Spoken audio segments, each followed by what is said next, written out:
Well, thank you very much for coming for the second Alex talk. My name is Robert Martin. I'm in the government department here at Hamilton, and I'd like to spend a little bit of this afternoon talking to you about dissent and its importance for democracy. But again, thank you so much for coming out on this beautiful fall afternoon. You should be outside. It's gorgeous, but you're in here thinking about democracy, and I'm very pleased to hear it.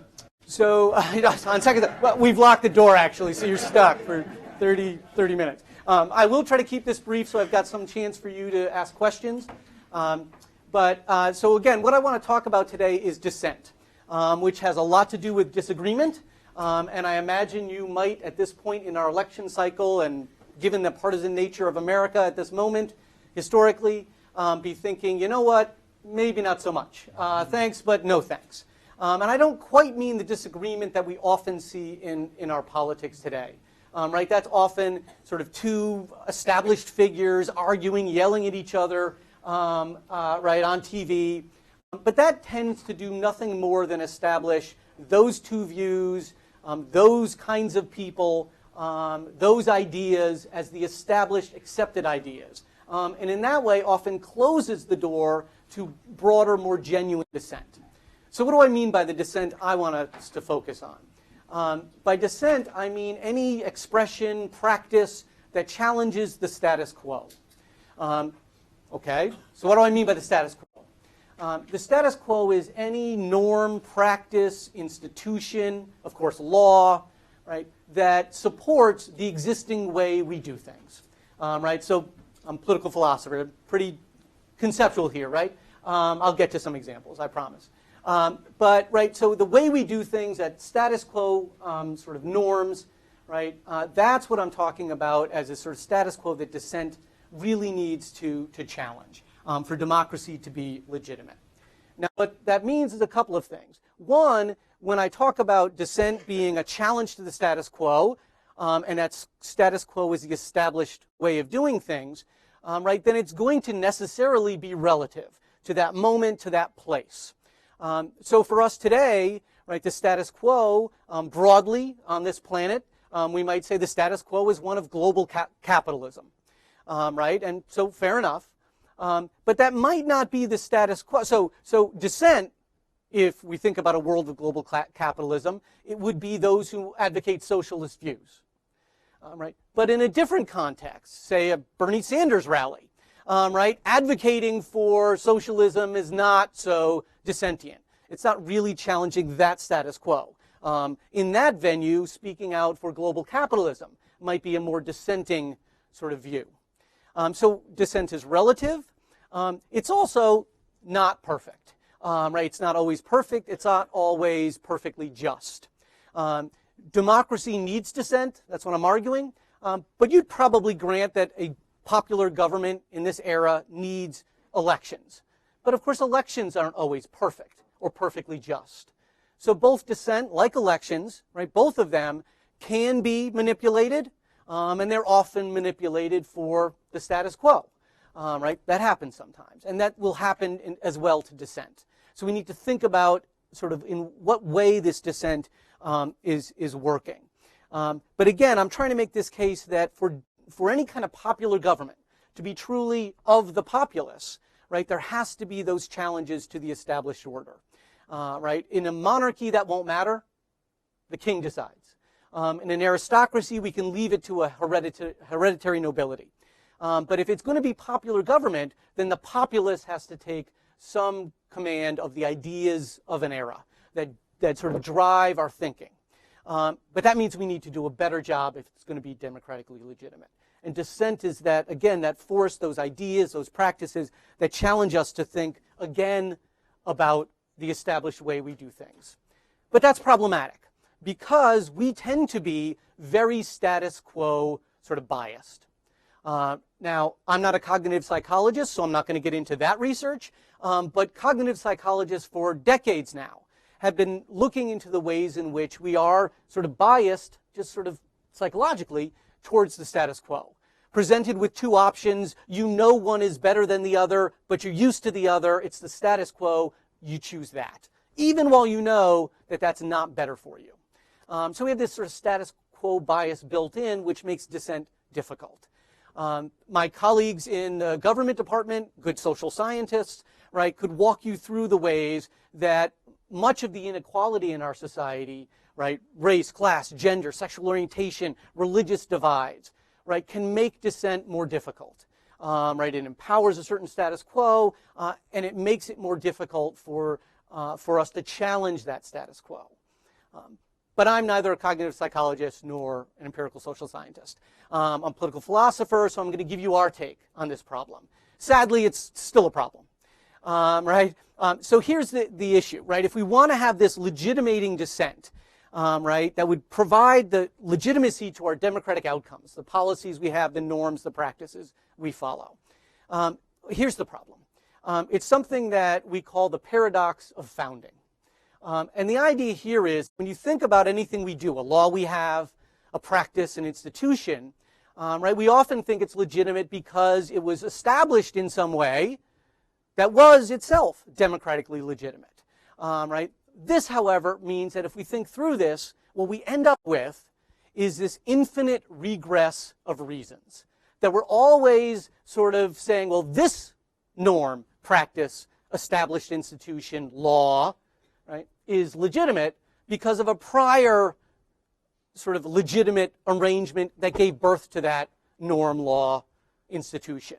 But then we need to, why is that previous established arrangement legitimate? Oh, because of a prior democratically legitimate arrangement, establishment, law.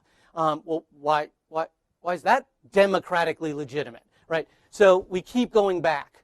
Here's the end result of all of that. There's no there there.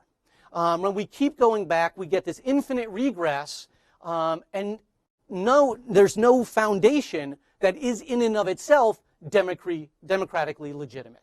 Right? You got to start from somewhere, but that somewhere isn't going to be democratic. And so everything that's built on that foundation, in some sense, bears the traces of that original illegitimacy. So again, very conceptual. So an example, how about that? So it's a gorgeous fall day, wonderful visibility. The roads are totally dry, and you were running late for this Alex talk. So you drove a little fast to get here, and you got a speeding ticket. Sorry about that. Why was that legitimate, that officer gave you that ticket? Why that speed limit, right? Well, we might say, well, because the officer wasn't just some guy or woman walking up saying, hey, you've got a ticket, right? They were properly authorized. They had the proper training. They got their commission as a police officer. Well, what about the speed limit itself? Why is that legitimate? Well, that wasn't just picked up out of the blue. All right, the officer didn't just say, I feel like 56 today, right? No, it's established by a proper authority. Right? A civil engineer looked at that road. There was probably some public commission. There's an agency that's empowered to handle these questions. And they said that speed limit, right? Well, why are they legitimate? Why do they get to decide that? I don't like that speed limit. Right? Well, you are not authorized by the Department of Transportation or the New York State Assembly. They are. Well, what about the New York State Assembly? Why are they legitimate? Right? Well, they were properly elected. Right? Under what rules? Set by who? Right? Well, it's okay. Goes back to what? The New York State ratifying convention. Right? You were there? Yeah. No, you weren't. But it existed, right? And that's democratically legitimate. Based on what? Right? So we get this sort of, you get the point, right? This endless sort of distant sort of looking back for this moment of sort of democratic legitimacy. But the point again is you got to start somewhere, but that somewhere in and of itself can't be democratically legitimate. We're looking for this grounding, and again, it just can't sort of be there. Now, you're pretty clever. You thought, well, okay, I get this, but how about we step outside of that sort of series of reasons that always step back, this infinite regress. The reason why this is legitimate is because of some outside substantive claim. Right? How about natural law or divine will? Right? Or we'll split the difference and say nature's God. You could make that claim. You would be in really good company. You'd also still be wrong. Because divine will, natural law, nature's God, right? These are not self-explanatory. What does natural law say about the speed limit that gave rise to your speeding ticket, right? And if you're going to decide that it should have been 5 miles per hour faster than what you got ticketed for, based on natural law, why should you get to decide? Based on what? How is that democratically legitimate? Right? So even if we want to appeal to these important sort of higher sources, those too need to be interpreted. And if they're going to be done in a way, interpreted in a way that is itself democratically legitimate, we need again to think about, well, what procedure? Who gets to be part of that democratic public that decides? And who gets to decide that? And who gets to, right? So you get my point. Again, we can't get out of this infinite regress of reasons. We have to start somewhere, but that somewhere is never going to be sort of fully democratic. Now, that's all been very theoretical, I mean, apart from your speeding ticket. But it's not just theoretical and philosophical. It's also just a historical fact.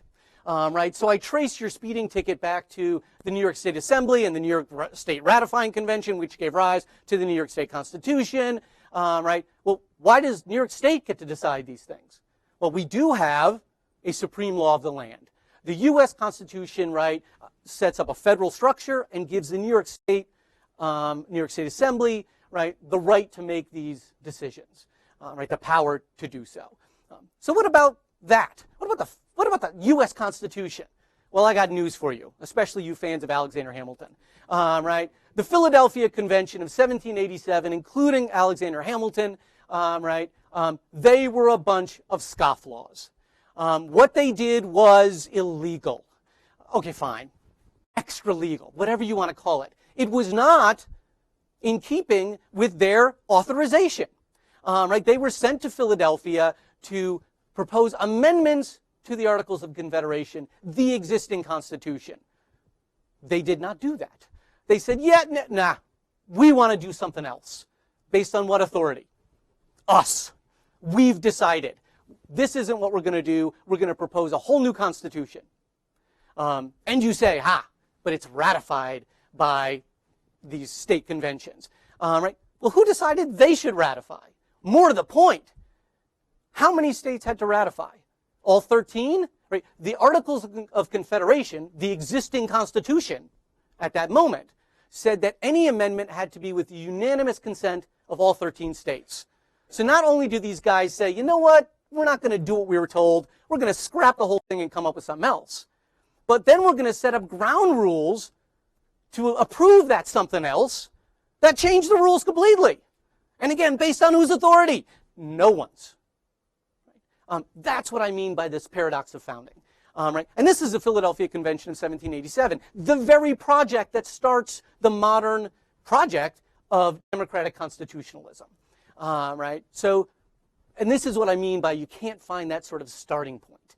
And you're thinking, well, what about the Articles of Confederation? Yeah, no. Right? They established a perpetual union. So much for that. Right? But where did they come from? They were established by state legislatures. Who established them?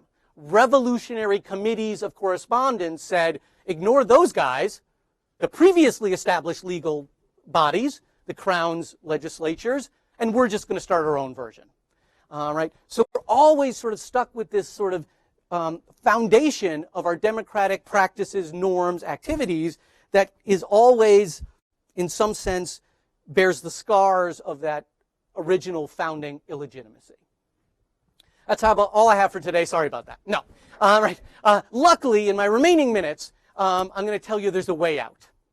But you're not going to like it because it's not really easy.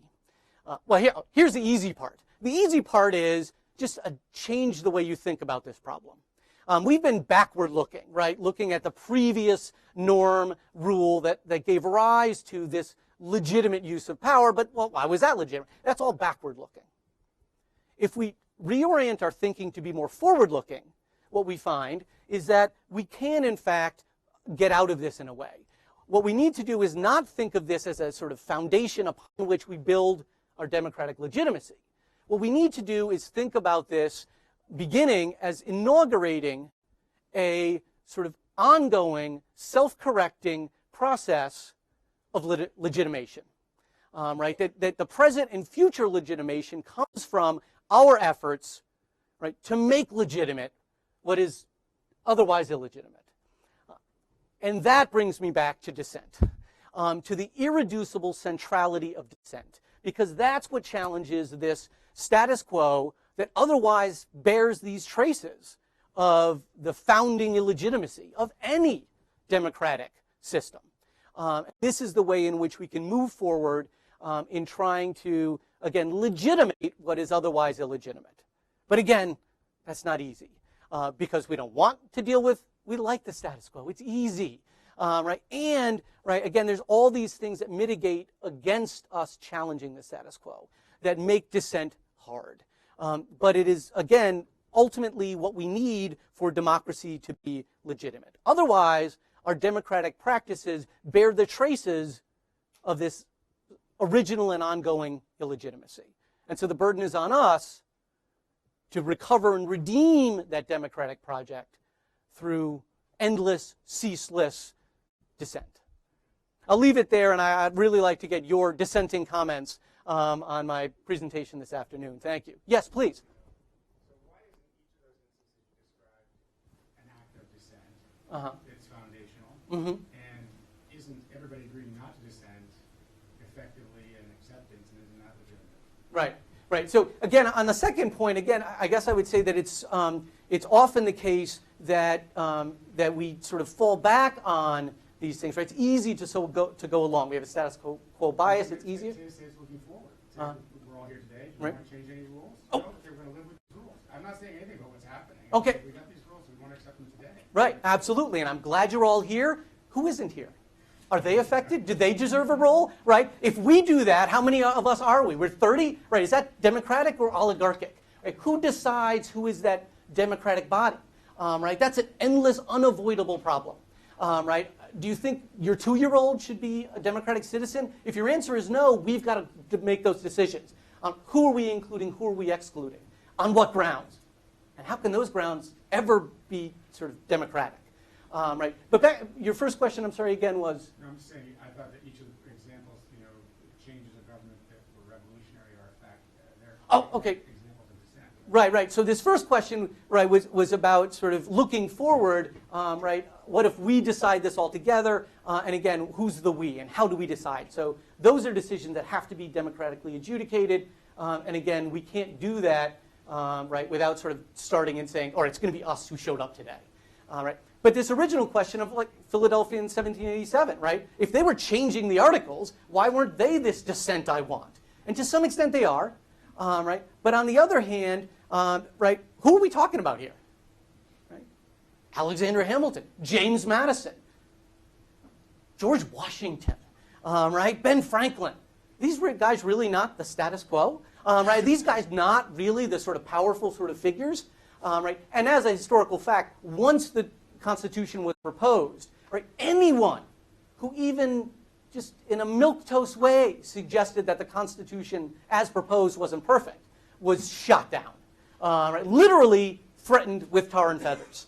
And in 1787, that still means something, right? So this idea that this was the dissent, and again, to some extent it is, right, in some context, right? And that's what I meant about dissent being relative, right? We have to sort of think of it. But once it's proposed by these demigods, right, it becomes pretty much the status quo position that we're going to accept. And so the dissenters were those who challenged it, the anti-federalists, or so I would argue, anyway.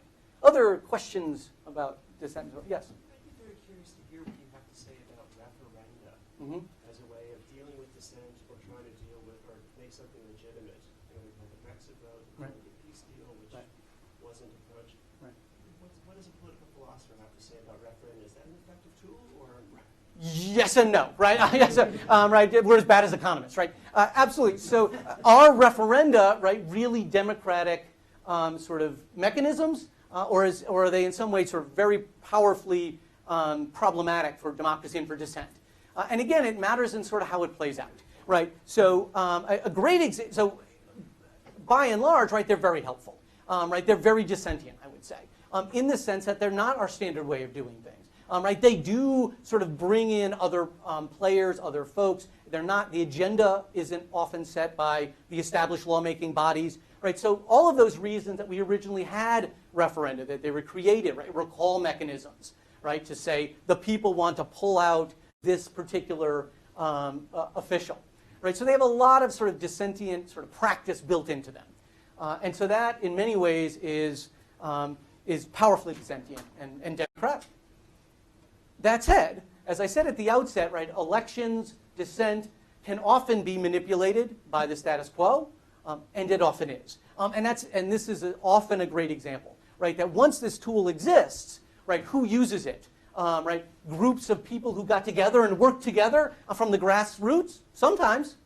Right? But often, right, we get sort of established, powerful figures, powerful groups that sort of co-opt the process and sort of take it over. Right? And in that case, right, then we still have these established figures doing it. Right? In a way, that those kinds of referenda are similar to the Constitutional Convention. Right? It's changing the existing order. How can that not be dissentient? Right? But when it's established by powerful, again, real sort of authority figures, right, then again, how dissentient is it? How much is it a challenge to the status quo? Right? And so that would be this larger sort of question. As a practice, referenda are challenges to our status quo way of doing democracy. And in that sense, wonderfully dissentient. But again, there's also this sort of substantive question of who's really driving this, for whose goals, right? If all it does is maintain, say, economic inequality and make it worse, then is that really challenging the status quo? So that would be that sort of sense there. Yes, please. Is it really just the challenge that dissent poses on democracy, or is it the conversation that then comes out of dissent that we're really seeking in order to improve democracy itself? Right.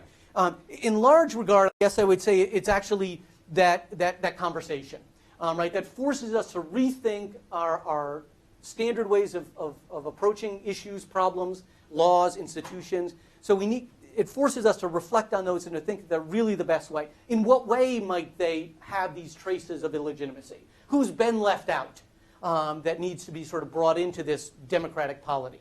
How do we decide these things? So a lot of it is about that reflective quality that forces a public, right? Again, if this is going to be government of, by, and for the people, but by the people, in some way, even at some distance, as we create a sort of amorphous public opinion of what we should be talking about. That's got to be based on our reflection. And so it forces us to sort of think through these things. Having said that, just as an election where there's only one candidate isn't really an election, right? If an effort at dissent is a challenge that has no hope, right, and doesn't really get anyone to think at all, right, then it just loses its power as dissent. So the challenge there has to be something that has some force. But again, a critical piece of that is the way in which it gets us to rethink what we're doing and how we organize our democracy. Yes, please. Is the hierarchy in our system similar to the regressive nature that you speak of? For example, you bring something up at the town meeting and they say, no, that goes to the county, they have responsibility. You talk to the county, they say, no, that has to come from the state. You talk to the state, they say it has to come. And the point is, when anybody tries to participate in a dissent or agreement, doesn't matter, this hierarchy creates a sense of regression, like you explained. Do you see it the same way, or is it? Right. I mean, they sort of build on each other, right? They're sort of symbiotic, right? That there is this sort of effort, right? So is the infinite regress of reasons tied in some sort of really clear way to the sort of structure of our government, right? In the way that different institutions are sort of built upon one another, right? And I think that it does reflect that sort of similarity, right? That those things are built into that set of reasons, right? That you go to the next body because they're the ones who authorize this body, all right? But the runaround, right? I mean, again, maybe I say infinite regress. That's what we say in philosophy. But maybe it's just a runaround, right? And that's how it often affects us, right? It's sort of it's endless, right? There is a beginning point, but you're never going to get there, right? But what does that mean? It means you give up, right? You don't push for that change, challenge that norm, right? You just follow the status quo.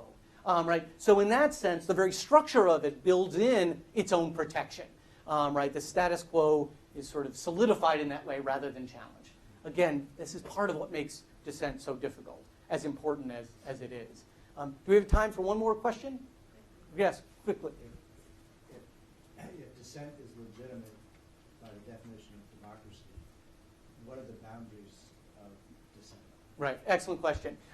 Well, that's a tough question for us as Americans because we're a country literally founded in riotous refusal, right? Throwing tea that we don't own away and not paying for it, right? Violence. And so at some point, right, I guess what I want to say is this is a really dicey question and I have no good answer. So it'll be good and short, right? But I guess I want to say we have to recognize that opposition can't always be loyal. Right, there are times when, right, when it might have to be forcible, given what is sort of up against us. But that's a really difficult question, and a lot of times force actually ends the dissent, right? That it squashes any real discussion and change. So that's a really difficult decision for any Democrat to take. But in some sense, we, especially as Americans, can't take it off the table. There has to be this notion that there are times when the status quo is so unjust that we might need to go beyond protest marches to sort of forcible sort of pushing back. And again, as Americans, that's part of our heritage. I'm afraid we'll have to leave it there, but thank you all so much for coming today.